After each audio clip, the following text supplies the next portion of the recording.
vamos a hablar de unos temas muy particulares, comenzando por los cambios que introdujo la resolución 165 de 2023 y luego vamos a tocar unos puntos que siempre han despertado dudas sobre facturación electrónica. Entonces, adelante, Fabito. Listo, bueno, entonces la resolución 165, digamos que nos trae como la última fase en la que se está implementando todo el sistema de facturación electrónica. Acuérdense que arrancamos primero con la factura electrónica como tal, luego estuvimos en el tema de nómina electrónica y ahorita estamos en todo el tema de documentos equivalentes electrónicos. Entonces ya entramos en este mundo en donde ya definitivamente casi que todos los documentos que nos van a entregar a nosotros cuando realicemos la compra de un bien o servicio va a estar de manera electrónica. ¿M? Una de las grandes novedades que tiene esta resolución es la del tiquete de máquina registradora con sistema POS electrónico. ¿M? Ese es como, digamos, uno de los grandes cambios y de las grandes curiosidades que traía esta norma, eh, ya que digamos que trae una regulación especial y lo asimila mucho a una factura electrónica. ¿M? Entonces ya nos dice que bueno, que tiene que cumplir con ciertos requisitos, que si ya entra como documento que me va a soportar costos, deducciones y otros contables, tiene que cumplir el requisito de que tiene que ser nominado, es decir, no puede ir al 2222, sino que tiene que poner el nombre del comprador del bien o servicio, tiene que estar el número de identificación y demás. Entonces, ahí ya nos trae muchas relación y uno se pone a pensar, bueno, ¿por qué tengo que irme por un tiquete post electrónico y no por una factura electrónica? ¿Mm? Digamos que dentro de las diferencias que vimos entre estos dos tipos de documentos electrónicos, primero, que la factura electrónica sí sirve como documento para ingresar a Radian, es decir, sí me sirve como un título o valor, mientras que los documentos electrónicos en general o los documentos equivalentes electrónicos no van a poder ser considerados como un título a valor y en esa medida pues no podría hacerse factoring, no podría entrar en el radiano. Entonces ese es uno de los puntos a considerar cuando entramos en todo el tema de definir si en vez de pronto de un documento equivalente como el post electrónico, prefiero irme y emitir una factura electrónica. Eso por un lado. El otro tema, digamos que ya en cuanto particularmente sobre los temas post es que estos documentos tienen que cumplir con otros requisitos adicionales a la factura ya, digamos, internamente y es en su clasificación eh, de los bienes y servicios. ¿M? Entonces, que por ejemplo, cuando yo estoy vendiendo bienes, digamos, soy una gran superficie o un almacén que tiene muchos productos, tengo que identificar a qué departamento corresponde el producto que estoy vendiendo. Entonces, ese es otro de los temas importantes a tener en cuenta cuando se está implementando el documento POS, ¿m? Como un documento válido para ser soporte de costos y deducciones. Ahora, también otra de las polémicas que se generó con esta resolución 165 fue el tema de los plazos. Claro, esta resolución salió en noviembre y daba plazo para su implementación a partir del 1 de febrero. Entonces todo el mundo, claro, estaba corriendo en enero, preciso con cierres, con todo el tema de fin de año y adicionalmente con la implementación de este nuevo anexo y de esta nueva versión de facturación electrónica, se generó un poco de problemas para las compañías con los cambios en el anexo que fueron bastante importantes. Eh, entonces, finalmente, la DIAN resolvió ampliar el plazo para la implementación de esta resolución a partir del 1 de mayo para algunos contribuyentes, particularmente los grandes contribuyentes, y a partir de junio para los demás contribuyentes. ¿Mm?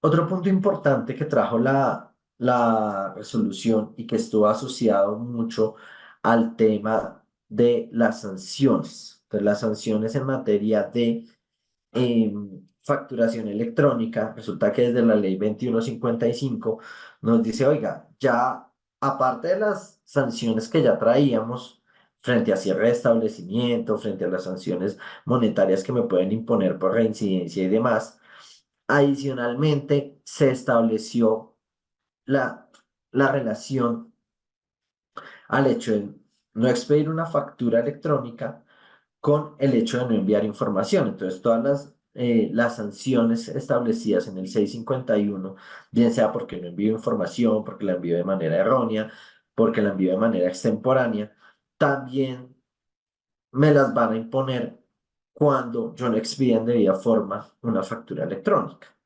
¿Sí? Ahora, ¿qué es lo que pasa en este momento? Digamos que hasta ahora no hemos visto la primera aplicación de esta sanción. Sin embargo, la DIAN sí ha estado muy activa en el tema de revisar que no, si todas las personas están cumpliendo con el tema de facturación. Ya hemos tenido casos de grandes superficies que les han cerrado, o otros grandes, digamos, conocidos en temas económicos en donde han tenido problemas y les han cerrado el establecimiento por 3 días por no emitir las facturas de manera adecuada. ¿Mm? Entonces, pareciera ser que subsisten, la DIAN tiene la posibilidad de aplicar todas las sanciones, incluyendo estas del 651. ¿Sí? Recuerda que hasta ahora no hemos tenido el primer caso. Y la dificultad de esta es, bueno, en cuál de los hechos sancionables estoy.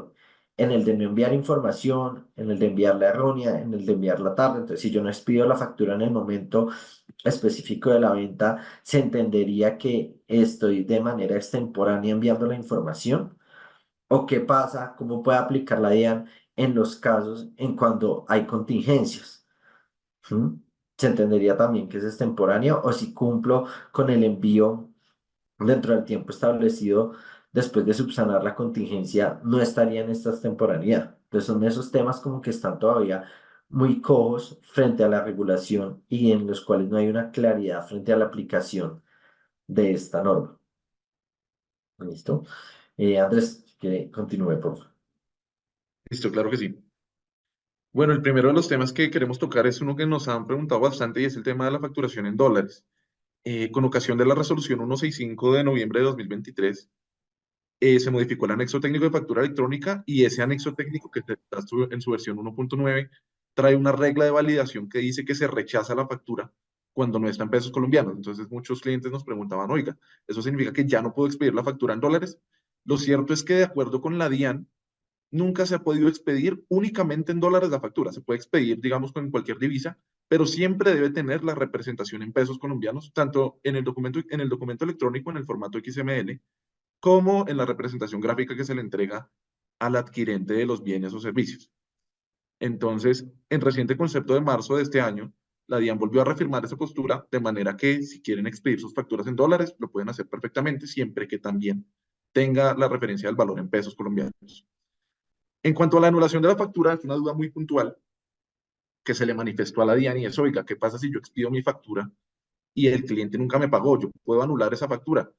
En estos casos no procede la anulación de la factura, solamente se puede anular la factura cuando no se realiza finalmente la operación.